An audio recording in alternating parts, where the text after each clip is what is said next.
Ladies and gentlemen, welcome back. It's another episode of the world famous Dream Chaser Show, and I am your host, Will Lane. And today's show is being brought to you by DreamChaserShow.com. Today we have a special guest from down under, all the way from down under, my man, Mr. Kerwin Ray. Kerwin, how's it going, my man? Hey, Will, I am unstoppable, brother. How are you? Good stuff. I love that. I'm unstoppable. I'm unstoppable as well. There we go. Borrow that phrase, man. Look out. We are both unstoppable. We cannot be stopped, Will. We cannot be stopped. I hear it. I hear it. So let me ask you to just give you a 30-second, 10,000-foot view of who you are for the audience that may not be familiar with you. Yeah, sure. Look, I'm a guy that loves. I have a passion for business, and I worked out over a period of about almost 20 years how to grow them pretty quickly. And as a result now, I help businesses of all shapes and sizes all over the world that want to grow fast. And we provide the information processes and technology to support fast growth. That's what we do. I like it. I like it. I came across your, I think it was your YouTube channel. One of the concepts that I came across for you was the idea of money. You have a unique way of the way that you look at money. If you could give the audience a little bit of a taste of that, I'd appreciate it. Yeah, look, I think there's a few angles, or there's a few ways that I view money, but I actually view money as something that is a consequence of doing something well. To me, value is a natural consequence of delivering, whether it be a moderate to an enormous amount of value. I think money is one of those things that is, I think media has a lot to answer for in this situation, because I think a lot of people get into business because they want to make more money. And oftentimes, if we look at the data, if we look at the research, and I'm very big on research, the numbers are around, people are 8 times more likely when you offer a financial incentive to engage in, deceitful, deceptive, or omissive behavior, which, kind of really does give you a better understanding of why some people do the stupid things that they do, especially in business. And so for me, it's very much about aligning business owners with why they're doing what they're doing, the purpose of what they're doing, and aligning it to a passion, something greater than just making money. And it's not because I don't want my clients to make money. I just know the consequences of when people focus on making money, it radically increases the levels of stress that they experience on a daily basis. And when people are stressed, especially about money, they do some fundamentally really stupid stuff. And so for me, I'm very big on growing things quickly. Like, that's certainly what I do.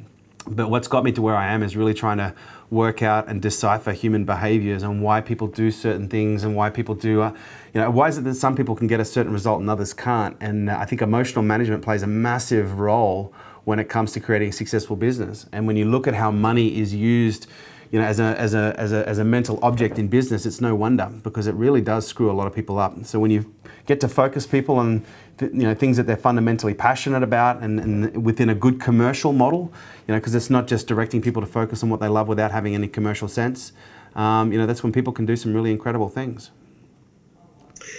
I found that a lot of people go into business actually, like you said, to make money, which is the completely wrong way to do it, but it's actually more for the need for significance than it is to really provide any value, which is why most businesses fail. Do you agree with that? Look, I think there's so many variables, and I think that is one of them. And I think some people want to get in, being an entrepreneur these days is actually becoming quite cool. But I don't think a lot of people realize, the responsibility that comes with wanting to be an entrepreneur. It sounds good, it may give them the appearance of significance, but it's a tough battle. Right. And there was and I forget who said it, there was a definition of success for a man. And the definition of success for a man is one thing that he does better than other men, that as a result, other men seek him out and pay him for it, which therefore increases his value in society. Yeah, I think when you look at success from that standpoint, it simplifies things. It's just focus on one thing. What do you think that one thing is for you? Is it growing businesses, or is it deeper than that? It's just being happy. It's just being happy. Will, like the data, we don't really have to look too far to find out what we need to do in order to get where we want to go. And what's really compelling when you look at the study of happiness is people who are already happy, they're 78% more likely to be successful when they go into business. If they're just a naturally, I won't say a naturally happy person, but if they're just a naturally happy, or someone who's a genuinely happy person, that creates this energy that is attractive to other people, and they want to be around it. So, you know, for me, it's really simple. I just want to be happy. You know, I've had money, I've lost money. I've had money, I've lost money, I've got money. And, you know, for me, I've lost, I won't say I've lost my passion for money. It's just not why I do things anymore. But I often think people need to make money in order to have that realization, because, you know, I see the way that people respond when you tell them that, you know, find what you love and you'll do it for free. You will never work a day in your life. And then people start, you know, the comments that you get back from people, it's, yeah, it's not something that everyone's tuned into. With that being said, what is the secret to being happy? Are you a naturally happy person, or did you learn to be happy? Look, how do you get there? That's a great question, Will. That's a really good question. Would I say I'm just a person who naturally bounces back from things really fast.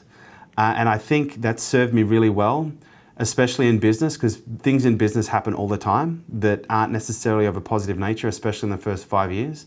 And the way that we frame them, the way that we interpret them, the way that we process them, and the meanings that we use to describe the things that happen have huge consequences on our ability to move forward.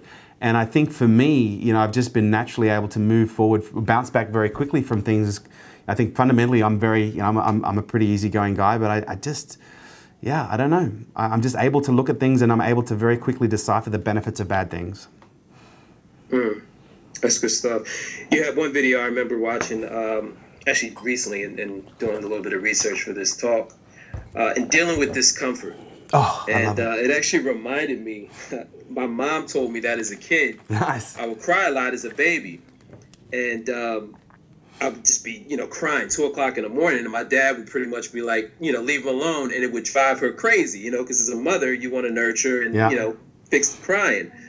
And my dad would say, you know what, no, leave him alone. He'll go to sleep. He'll cry himself to sleep. And as a result, I look at, you know, my life, and I've been able to do, you know, I'm in shape. I have a high tolerance for not only discomfort, but even pain, you know, as a result of like working out and figuring out something, or, you know, things of that nature. Talk a little bit about that, dealing with discomfort, how that's benefited you personally. Look, I think discomfort is associated with anything that is worthwhile doing. And, you know, I've got a word that I really love, and the word I love is called regulate, or regulation. And being able to regulate, whether it be discomfort or emotions or energy in your body consciously, is a really powerful tool to be able to help process, you know, whether it be situations and events very quickly to be able to get out to the other side. You know, because I think discomfort is one of those things that everyone's going to experience it, but everyone responds differently to discomfort depending on what their interpretation of what it means. You know, what's interesting, well, I've got a massive passion for health. And so for the last almost 20 years now, like I fast like 7 to 10 days, sometimes twice a year. So like I'm talking no food, nothing, like just water for 7 to 10 days. And it's an enlightening experience. But what's incredible is when I take other people through the same experience and I say to them, hey, listen, there's a very strong possibility that when I take you through this fast and we remove food from your body, that you're going to start to feel like your body's going to start to process toxins that it hasn't had the chance to process in a very long time. So chances are this fast at the end will make you feel great, but during the process, you are going to feel like shit, man. Like you're going to feel bad. And I need to tell you right now, you're going to want to blame the fast and go, the fast is bad. The reason I feel so bad is the fast, and you're going to think that the fast is doing this to you, but it's not. It's just your body healing. So it's really important when this happens that you're really aware of what this discomfort, what this feeling, what this, you know, this nausea or headaches or whatever it is that you're getting means. It means your body is healing. And every time when I take someone through who's a virgin from fasting, they'll get to like day 2 or day 3 and the headaches start and the nausea starts and they go, man, I don't know, I just don't think this fasting thing is for me. And it's like, and I'd say, remember what I told you? Go, yeah, no, I remember that, but I don't feel well. This doesn't feel right. I feel uncomfortable. And the way that people can convince themselves as to what things mean based on, you know, deep-rooted associations, it's really a powerful thing. So for me, I think discomfort is something that is a natural. You know, even Buddha said it himself. Life is painful, but suffering is optional. You know, and I think business is painful, very much the same as life can be painful. I actually think business is more painful than life, because when we put ourselves into business, we set ourselves up to have a lot more failure than if you're just in a normal, you know, everyday life, which is going to increase the occurrence of discomfort. But I'm of a genuine belief that some of the greatest opportunities for growth, you know, come in the form of something that feels really uncomfortable. You know, the big man himself even says, you know, the quality of your life will be in direct proportion with the amount of discomfort that you can comfortably live with. And for me, yeah, it's important to learn how to regulate discomfort in a way so that you can live with it. But it's also important to understand what discomfort means. You know, you go to the gym, Will, right? You work out? I do, absolutely. Okay, and so you put some weight on the easy curl. You know, you're going to do some barbell curls. You know, you get to like 7 or 8 reps because you've put some weight on there. That burn starts to happen. What does that burn mean? It means I'm building muscle, building tissue, tearing tissue. Yeah, stuff. It means, and what does that mean to you? Like, it means that you're building muscle, but does it mean you should stop, or does it mean you should keep going? Gotta keep going. Gotta chase the burn. Gotta chase the burn, right? And this is what business is all about. It's about chasing the burn, and most people just don't get that. You know, and whether it be business or success in any area of your life, you know, it's about confronting that discomfort that is present when we're doing things that we've never done before, and being able to regulate the emotions and the psychology and the story that comes up, you know, as we're moving and passing through whatever's happening.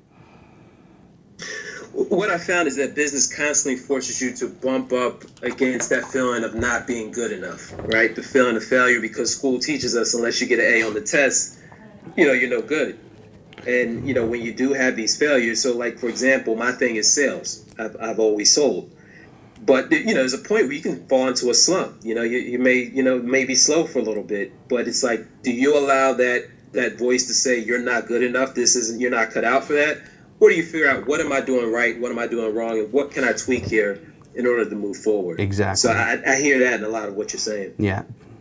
Spot on. Good stuff, man. Good stuff.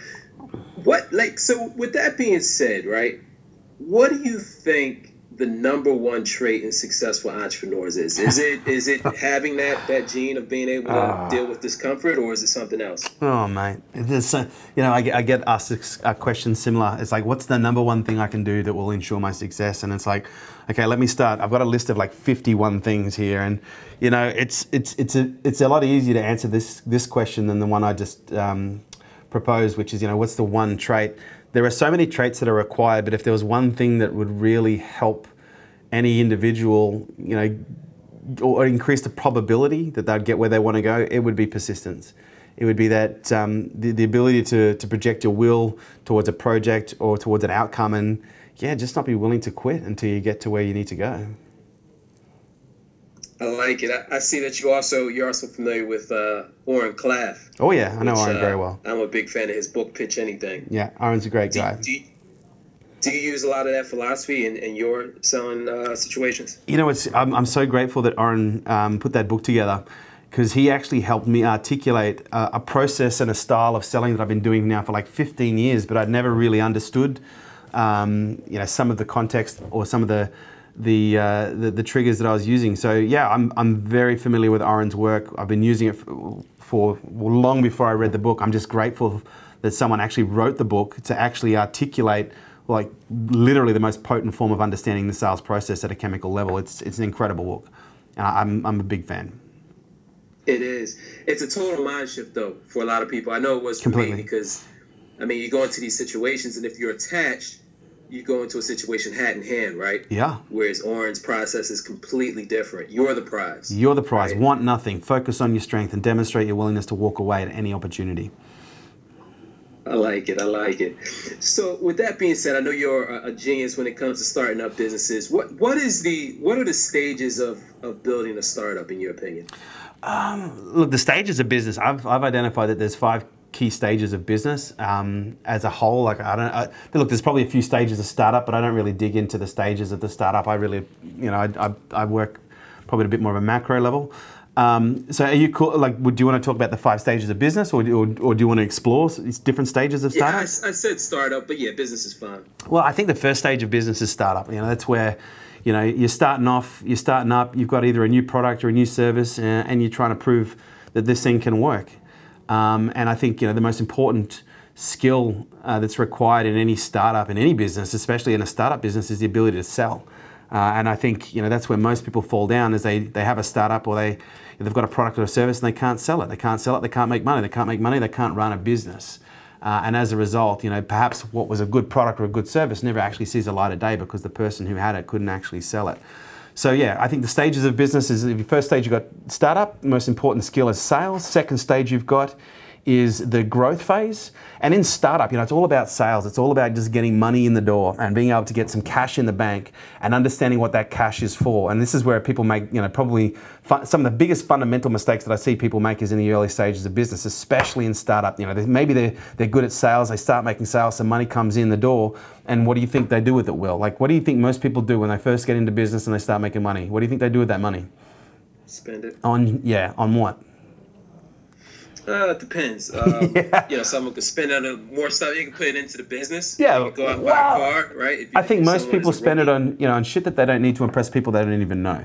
Whereas fundamentally what's required, and I say this to everyone, for the first 5 to 7 years of your business, don't even think about taking any money out other than your cost of living.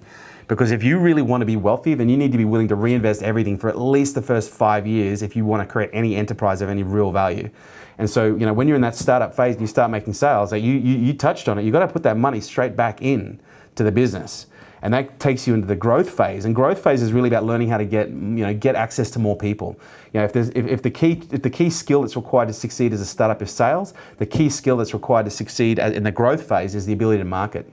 Because you've already proven in the startup phase that you can sell. Now in the growth phase, you need to be able to essentially provide, fuel the appetite or fuel the engine by being able to provide more leads, and that's critical. And for many people, it does cost money to generate leads.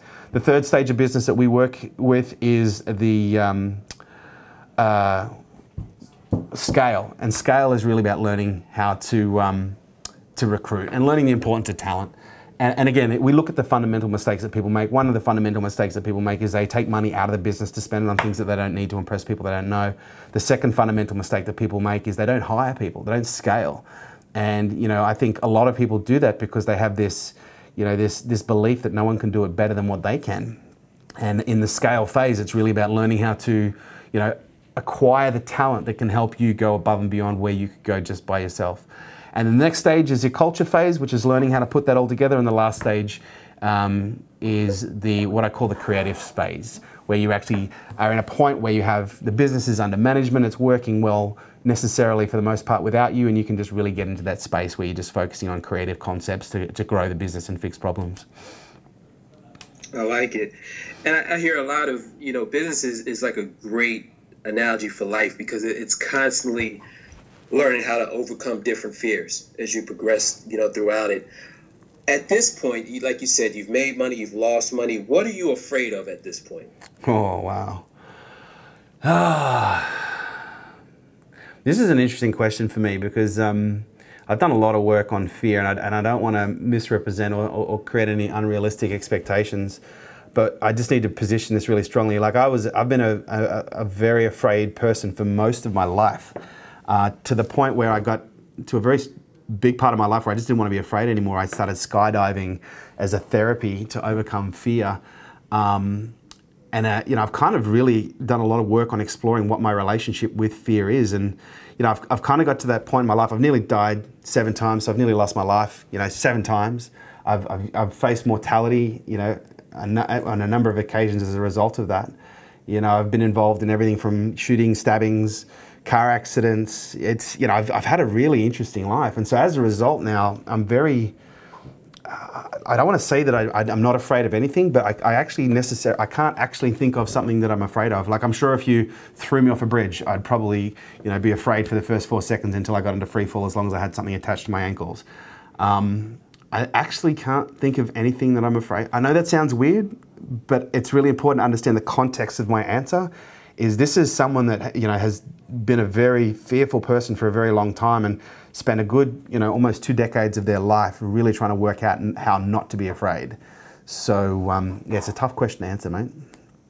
Well, what do you think your big breakthrough was? Just facing skydiving so often? Yeah, look, skydiving was the best therapy I ever did, and because I did like 200 skydives in my first 12 months of jumping.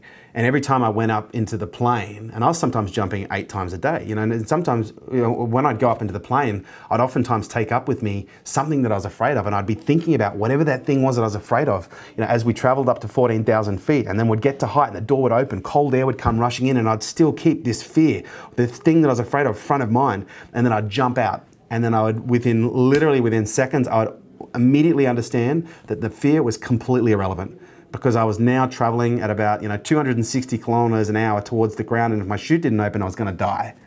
And I think that was a really powerful interrupt, to be able to hold on to a fear, interrupt that fear with with a crisis as big as mortality when you're flying through that sky. It just got to the point where I ran out of fears. And it's not that it's not that I don't experience fear. I still, a loud noise goes off. My wife scares me. I fucking jump. But I've literally taken every single fear multiple times up in a plane with me to 14,000 feet and traveled with it at 200, 300 Ks an hour down to the ground over and over and over again. It just kind of wiped them out in a way. It neutralized them. It didn't wipe them out. I'd say it neutralized the emotional impact or the emotional triggers that that those fears once had. That's an interesting form of therapy. Yeah, no kidding, right? Yeah. One thing that I know you're really good at, and that's telling stories. What are the fundamentals of being a great storyteller, in your opinion? Good detail. Like, I think, a great story is in the picture that you create in someone's mind. And, I think that's the importance of a good narrative. You need to have a good narrative that provides enough detail to bring people into the experience with you so that they're engaged. So, I think detail is an important part of a story. I think emotion is a critical part. But if there's one part of the story I think is most important, it's intrigue. Like, you want people to be interested in the outcome of where you're going, or the destination of the story, before, in many cases, you even start. And that's where good framing comes in, knowing the importance of setting up a good frame, a good intrigue frame, as Oren would call it, so that you actually capture people's attention, so that as you deliver the detail and of the richness and the tapestry of the story, that they fully follow and engage with you. I like it. Now, is that something you worked on with Oren, or was that something you were well aware of before that? Yeah, well aware of before that. It was just Oren gave us a bit more of the science and the chemistry behind it, which was fantastic. Good stuff. Kerwin, I want to move to a rapid fire round. I'm going to ask you a series of questions, and I just want you to give me the first answer that comes to your mind. Awesome. And we'll go from there, all right? Sounds like a plan. Yeah, go. Fire. All right, good stuff. What motivates you to excel? My son. Wow, good stuff. What are you afraid of, I guess, at this point? I don't know.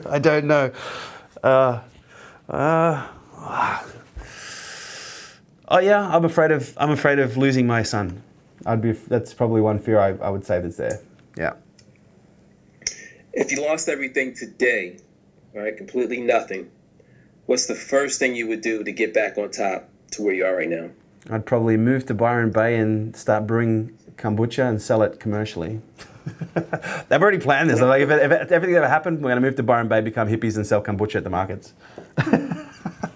No money, though. You don't have any money. I guarantee you I'd turn that kombucha business into probably a $20 million enterprise in the first 5 years. So. Good stuff. I got some kombucha downstairs in the refrigerator right now. I love my butcher.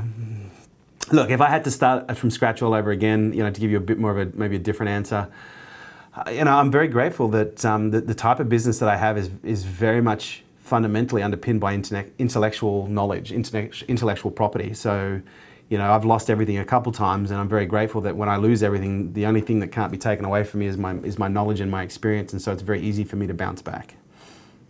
Nice. I like it. So more people would be more successful if they knew what? More people would be more successful if they knew how to regulate the meanings, deal with the discomfort, the meanings of failure and the emotions that come with it more effectively. If you would do something else, what would it be? Dog trainer, dog psychologist. Really? That's interesting. Very interesting. Love dogs. The most influential book or books that you've read? Okay. The Magic of Thinking Big, fundamentally because it was the first book I ever read cover to cover. It transformed it hit me in so many different ways. Think and Grow Rich, which is the Bible of wealth as far as I'm concerned. And if there was one more book that I really love right now, it would be Extreme Ownership by Jocko Willink. Right. I listened to his podcast. I haven't read the book yet. The guy is a beast. We got him out to speak for our clients in New Zealand last year. He's an incredible leader. Good stuff. Yeah, I know he's up every morning at 4:30. So. Yeah, he's a beast. The guy's a beast. He's not human. Good stuff, Kerwin. I really enjoyed the conversation. Was there one thing that I didn't ask you, something you wanted to talk about or touch on that you were hoping I'd ask, but we didn't get a chance to talk about? Great question, but no. Okay. Good stuff, man. Kerwin, tell the people where they can follow you, how they can keep up to date with what you've got going on and all that good stuff. You guys can find me at the website, www.kerwinray.com, KerwinRae.com, or Facebook. I'm very active on Facebook. A little bit on Snapchat and Instagram, more on Snapchat, more on Instagram. But yeah, Facebook and the website's probably the best way to find me. Have you done anything at all in the U.S. yet? Yeah, look, I've done a bit in the U.S. Just I'm just taking my time. We're not gonna scale into the U.S. until we're really, really ready. And U.S. and Canada are going to be the next point of call for what we're doing. Awesome, I like it. Well, Kerwin, again, much luck and success and hard work to you on your journey. Looking forward to following you and see what you have going on. Ladies and gentlemen, that's all of our time. Hopefully you learned something new or remember something you forgot. Either way, our job is done. Until the next time we talk, live big, dream big. Peace.